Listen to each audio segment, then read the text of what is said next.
Hello, happy locker room cleanout day. For today's episode, we're going to go into what some of the players said to the media, especially Chris Letang and Evgeny Malkin. We're going to get into some injuries that the Penguins had during the playoffs. I know Jason Zucker did not specify what his was, but I poked around a little bit, and I think I have enough intel to tell you all what he was dealing with, and believe me, it was quite a lot, to say the least, if it was indeed true. And of course, we can talk to I'll give my thoughts on what Mike Sullivan said and a couple of reports yesterday that seem to be, I guess, debunked a little bit right now. So very locker room cleanout day centric episode today.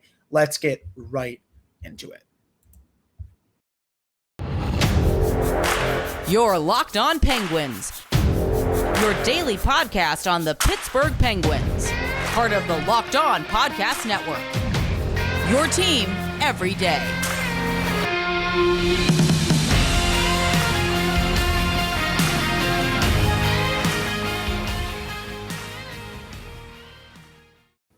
Hello, welcome to another episode of the Locked On Penguins podcast. I am your host, Hunter Hodes. Remember to follow me on Twitter at Hunter Hodes. You can also follow the show's Twitter at LO_Penguins. Of course, thank you all so much for making this your first listen of the day. We are free and available on all the platforms. So, locker room cleanout day for the Penguins. This is the final time that these players will be speaking to the media until next year. Well, at least the players that are going to be on the team. You know, just a lot of players. Let's just start with the big ones. Evgeny Malkin and Chris Letang. I'll start here with Gino. Definitely gave off, some weird vibes from what he was saying. That he even said, he's like, if they're not going to offer me a contract, I will gladly go elsewhere. And there's always some weirdos in my mentions that go, well, Hunter, who's going to pay him? Who's going to sign him just because he's not that good anymore? I'm like, guys, he was still a point per game player this year and had 6 points in 7 games in the playoffs. While he's not worth close to what he's been making the last 8 years, which is $9.5 million, some team is still going to give him a 3 to 4 year deal worth well over $6 million per year. It will probably be like 7 to 7.5. I 100% think he could get that on the free agent market. And I'll give you teams right off the bat. Carolina with Vincent Trocheck going to the market. Colorado with Nazem Kadri going to the market. Boston with Patrice Bergeron potentially retiring. I mean, there's 3 right there. Claude Giroux, if he walks, there's 4.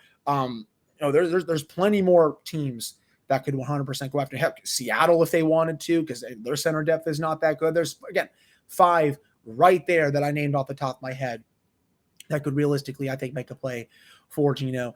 He did confirm that he wants to stay in Pittsburgh. This is his second home. He's loved the 16 years here. But again, he is prepared to move his family if he has to, if he does not get the offer that he wants, or if the team wants to go in another direction and bring in fresh blood. Again, I tweeted this on my Twitter account today. This should be a very easy negotiation for the Penguins. Elliot Friedman talked about this in his 32 Thoughts blog today. He said the teams, they agreed on the term, it sounds like, which was 3 years. They were far apart on money. I don't know how far apart on money these two have to be. I mean, he's not going to make $9 million next year. He's probably not going to make $8 million next year. You then have a pretty easy gap. If one side is offering, say, I don't know, 6 to 6.5, say that's the team side, and Evgeny Malkin won 7 to 7.5, you should be able to meet in the middle, or maybe closer to the player side, where you're able to get a deal done. Heck, this was a funny thought that crossed my mind today. Sidney Crosby makes $8.7 million, right? Obviously very underpaid. He's also very superstitious. What if the Penguins did a 3-year deal, $7.1 million? I mean, I honestly do think Gino would take that, because sure, it's a $2.4 million reducing in his pay, but I think that's perfectly fine for where he is now. I mean, at least you're not the Capitals right now with Nicholas Backstrom with his $9.2 million, and we don't even know if he's going to be playing for his future. It sounds very much like almost like a Shea Weber situation where his hip is just really bothering him. I know no one that listens to the show is a Capitals fan, but it's just for a player who's so good in Backstrom, no player should have to have his career potentially end that way. So I am hoping that he's able to get a good surgery and continue playing and, get back to the Nicholas Backstrom that he used to be. That said, Malkin is not going to get that kind of money on his next contract. I think 3 times 7.1 is totally fine. For me, My sweet spot, 3 times 6.5 to 7. I mean, if you can do 3 years, 18.5 million, 3 years, 19 to 20 million, I really do think Evgeny Malkin would potentially take that deal just because he's still getting decent money. He's already said that money is really not everything when it comes to this contract. He still wants to support his family and be handsomely paid. But again, I am 100% certain he would take a pay cut to stay here. 3 times 6.5, 3 times 7, 3 times 7.1, which is just awesome just because it's exactly what Sid did with his 12-year, 8.7 million AAV when he signed that a long time ago. I would 100% be on board for that. Again, Gino said he wants to play for another 3 to 4 years. Friedman touched on his 32 Thoughts blog today that it sounds like they want to tie that Gino's contract if they sign him to Sid's because Crosby, his contract is up in 3 years. So in a perfect world, they would go out together, retire, do whatever they want, or they can work on 1-year deals. At that point, Crosby spoke to the media today, said he's definitely going to finish out his contract here. And then after that, he will assess where he's at and he will make a decision on his playing future, whether it's here. I mean, it'll probably be here. I don't think he's going to play anywhere else, or, it's potentially retirement or something like that. But, definitely, I guess, a little scary comment just because Gino said, he's prepared to move on from Pittsburgh if they want new blood in here and they don't want to pay him. Again, I understand Evgeny Malkin is hated by a weird section of fans because, I guess he's not living up to the contract the last year or two. And I get that side because, sure, he is not the player he once was. He's on the opposite side of 30 now. He's closer to 40. But, he's still been a really good player throughout his career. I mean, again, he was a point per game player this year. If he made 6.5 to 7 million this year, I don't think anyone bats an eye. I truly don't think that. You don't see all this criticism and a lot of it, some of it is fair, but some of it I think is just xenophobic just because he's from Russia. And I don't throw that word around, lightly. Just there are a lot of people that straight up do not like him just because, he's Russian and not Canadian. Again, if he was probably from Canada, Evgeny, I don't know, Eugene Mal, I don't know, some Canadian name that starts with an E or something like that. I feel like some people wouldn't criticize him as much. I mean, he was third in the league this year among centers in takeaways per 60 minutes. That's according to CK404 response code. So, he's still a really good player that can make great plays, and I would like him back on this team to finish out his career. It doesn't feel right if he's not here for the foreseeable future. Chris Letang, so he said he's not really going to discuss the contract negotiations in public. He said he has a deal with Ron Hextall with that. So, there's a report, I think it was from Rossi from The Athletic, and of course he's come on the show, really nice guy. He said that the Penguins have offered 3 years, $15 million.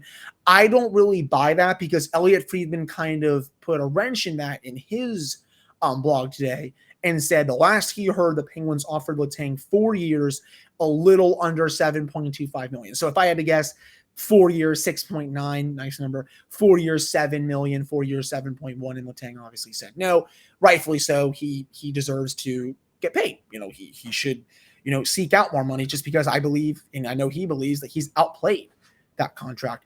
Excuse me. So the question comes down to what number works for both the team and him.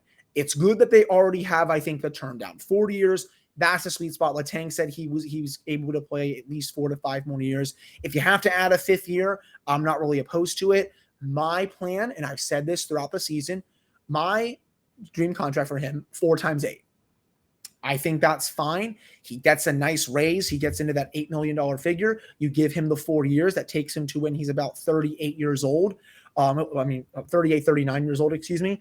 And, from there, he can decide if he wants to retire or if he maybe wants to sign a 1 or 2 year deal to finish his career in Pittsburgh. He still has a lot of really good hockey left. Excuse me. Had to cough there for a second. I'm not going to do a full one on the on the episode here, but it's just again, it really should not be this hard. You bump Letang's AV up a little bit, you bump Gino's down a little bit, and voila. The two players obviously want to be here. Sidney Crosby talked to the media today and said, yeah, I want my boys back. I've played with them for 16 years. I've loved every second of it. He even laughed. I think it was Wes Crosby from NHL.com brought up the fact that Gino considers them his two brothers and brought up one's Canadian, one's French Canadian. There's a special bond between these three that, I would love to see them finish their careers together. Again, I will say this for the 1400th time in this episode so far. These negotiations should really not be difficult. Like, what are we doing here? It's not like we're trying to sign them to 6 to 7 to 8 year terms. We're just they're trying to sign them to a 3 to 4 year contracts and get the number right.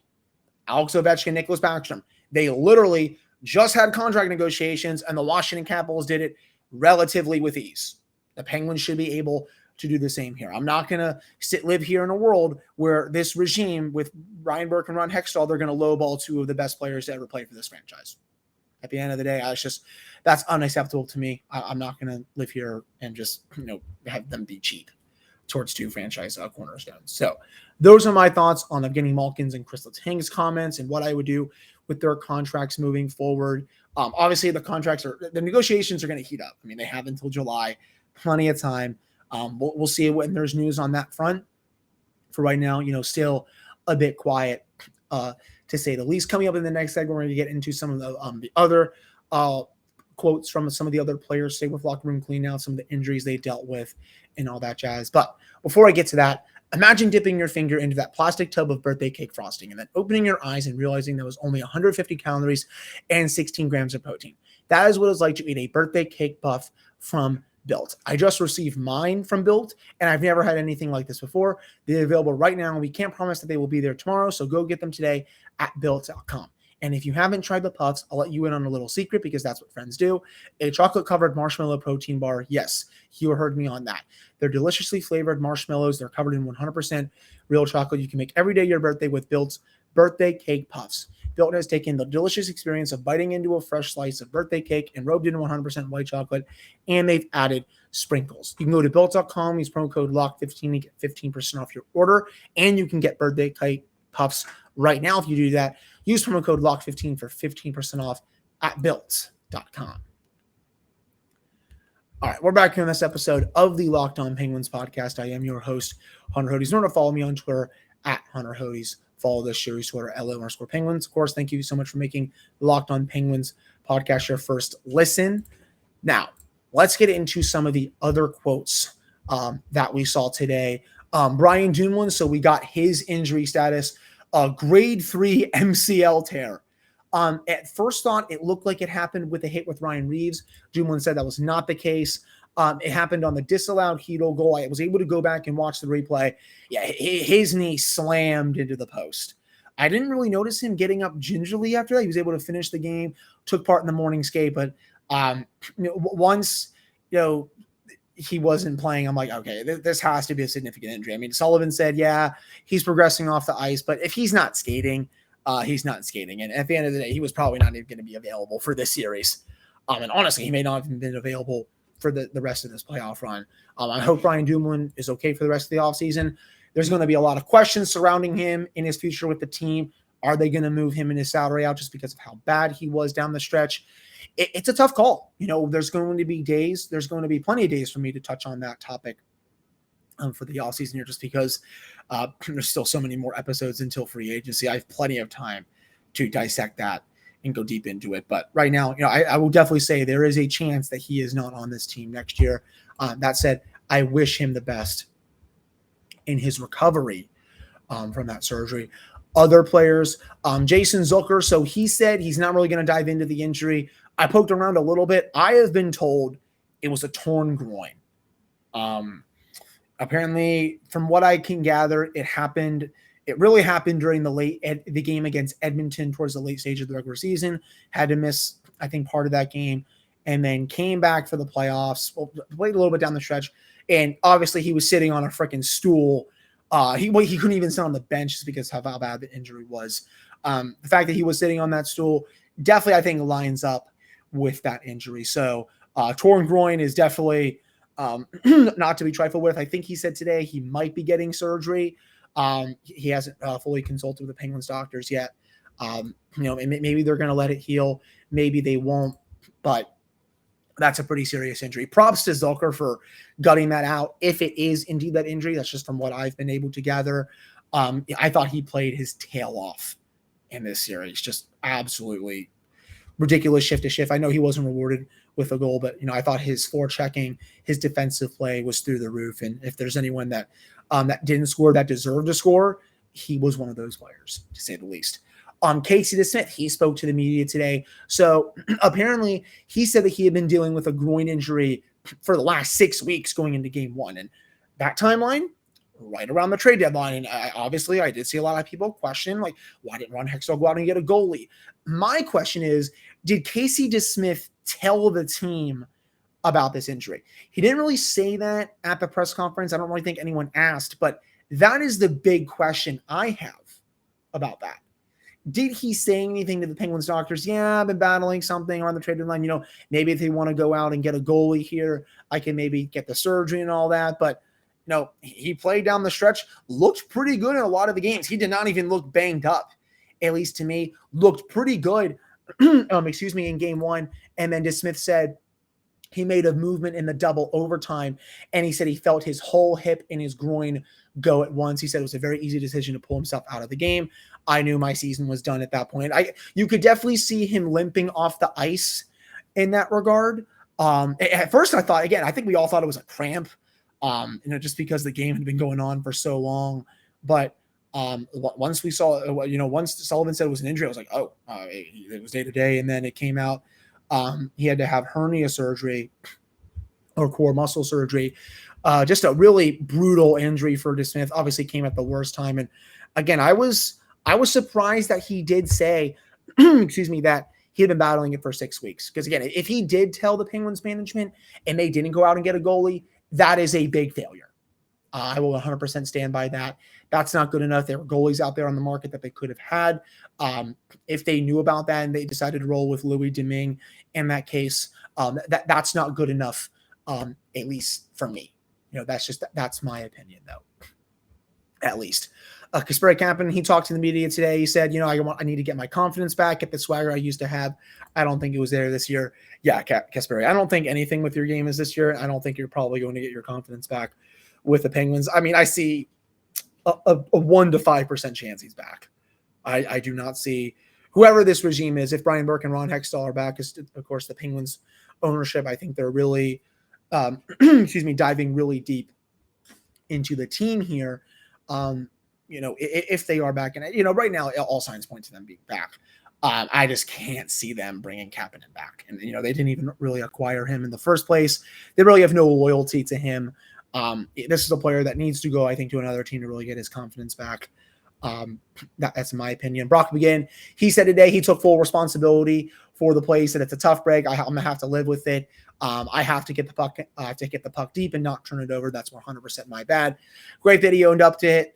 And again, just a really stupid. I'm not gonna say a fully selfish play. I guess in a way it was a little selfish, but just a dumb play by him. In that situation. Brian Rust, he spoke to the media today. He said, I would love to return. I love it in Pittsburgh. It holds a special place in my heart. He said he's not going to try to rob anyone in contract talks. Again, in my opinion, I personally think Rust is gone. I don't see any way in hell the Penguins bring him back. This is a player that is going to get a lot of term. He's going to get a lot of money, and rightfully so. He deserves it. He's outperformed that contract that Jim Rutherford gave him after the couple cups. This is a player that, he's a 20 plus goal scorer in the league. He's almost been close to a point per game player the last couple of years. This is a very good player. I could see one team, especially the Detroit Red Wings, ponying up a lot of money to get him. Damn, every time I do this podcast, the cough just comes back. But, it's just I'm going to wish him the best of luck. I'm operating under the assumption that he is not going to be back next year, to say the least. That wraps up this segment. Coming up in the final segment, we're going to get into a couple of other players, the last couple of players that I really want to hit home with exit day interviews, and just a couple thoughts on, Fenway Sports Group, what they could be doing right now when it comes to decisions and all that. But before I do get to that, Our partners at BetOnline continue to be the number one source for all of your betting needs and sports info. You can find all the latest odds, news, and sports developments, including this year's basketball playoffs and Major League Baseball scores, fights, and even next season's NFL futures. BetOnline is your continued source for all of your sports wagering information, from live betting to playoffs, esports, and more. You can head to the website today or use your phone to learn more about the trends in action. That is BetOnline, where the game starts. All right, I'm back here on this episode of the Locked On Penguins podcast. I am your host, Hunter Hodes. Remember to follow me on Twitter, Hunter Hodes. Follow the show's Twitter, @LO_Penguins. So, the final two players I want to get to, Evan Rodriguez and Rickard Rakell. And at this point, I think they're in my must re-sign categories. Rakell, if Brian Rust walks, and there's a very high likelihood that he will, you have to replace his production. The Penguins, I don't know how much salary cap space they're going to have when this free agency opens. They can create some by moving a couple players out. Obviously, in a perfect world, you want Chris Letang and Evgeny Malkin signed, and they will have the cap room to do it. If they have the cap room right now, or if they've had the cap room these last several years with 9.5 for Malkin and 7.25 million for Letang, they will have the cap room for whatever those two players want. At the end of the day, that's how I see it. And teams, they can work around the salary cap as they wish. It's a myth.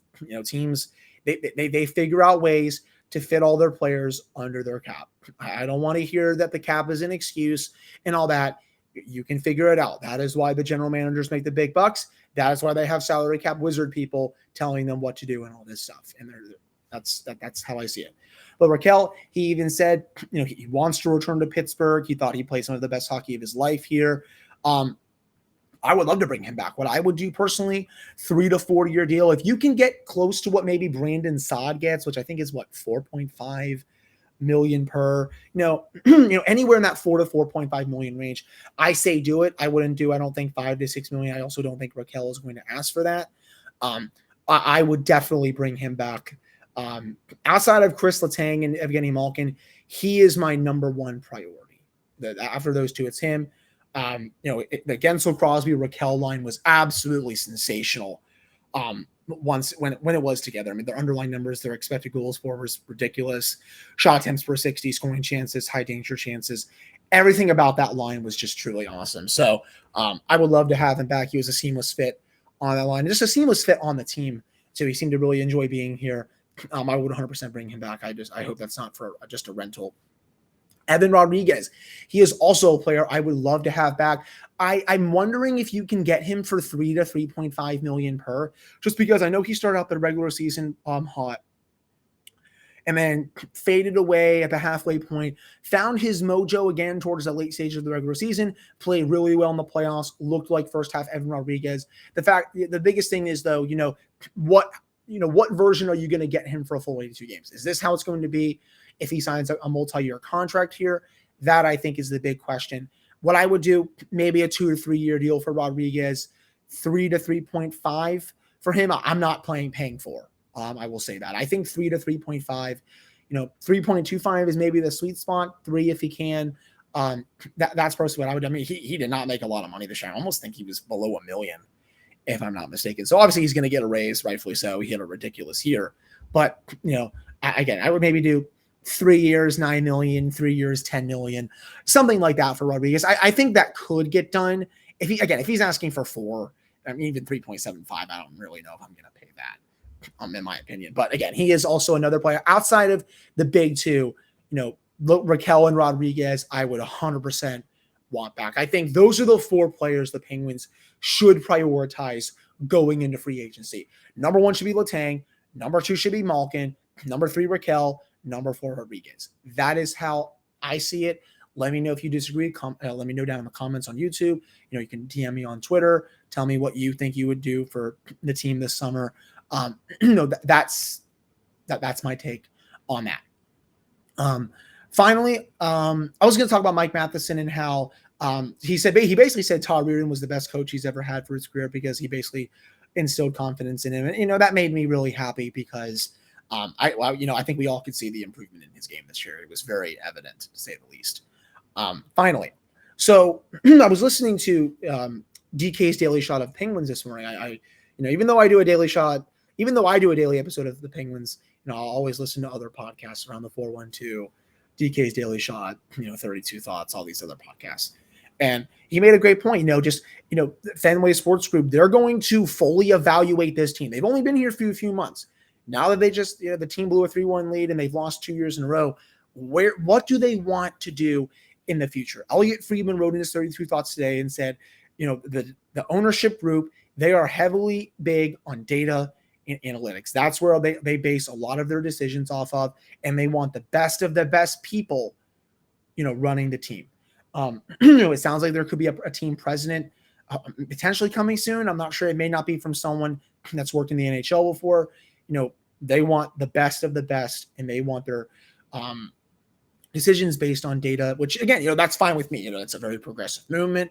That's where the game, and I think in all of their decisions are going. Maybe they want a mini Kyle Dubas as a general manager. I'm not sure, but again, I wouldn't be surprised if Ron Hextall and Brian Burke are back. I also would not be surprised if John. Jesus, I almost forgot his name. I think it's John Warren. I think it is who it is. I'm gonna look up Fenway Sports CEO.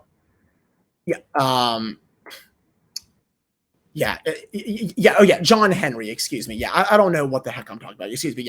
John Henry. We'll have to see. Him and all of his other people that work with him at the top, they're going to do a thorough review, and they're going to decide where they want to take this organization in the future. And, if they don't believe that Burke and Hextall can lead them where they want this team to go at a very pivotal point in this franchise's history, I'm sure they will have no problem dismissing them because, again, they weren't here when David Morehouse and Mario Lemieux and Ron Burkle hired them after Jim Rutherford abruptly quit on the franchise. So we'll have to see. It's definitely an interesting thought to think about. Ron Hextall and Brian Burke, they did not speak to the media today. Last year, Hextall took a few days to really, compose himself and then gave his thoughts. I believe it was 4 days after the season ended. We'll see if there's immediate availability tomorrow. It's probably not going to be until later this week, if I had to guess. When he does make comments, you all will be the first to know what he said. So very pivotal point here in the Penguins franchise history. And we'll see what the Fenway Sports Group decides to do. If they make changes, I'm sure they're going to try to do it sooner rather than later, especially with free agency coming up. And, the big decisions with Letang Malkin and Chris Letang. So that'll do it for this episode of the Locked On Penguins podcast. Thank you all so much for listening. Obviously we're still in off-season mode. We're going to start the player review soon. I'm going to review, the offensive players first, then maybe do some of the defensive players, then do the goaltending. We're still 5 days a week until free agency. So I'll have another one of these on Wednesday. Thank you all so much for listening, and I will talk to you all then. Have a wonderful evening.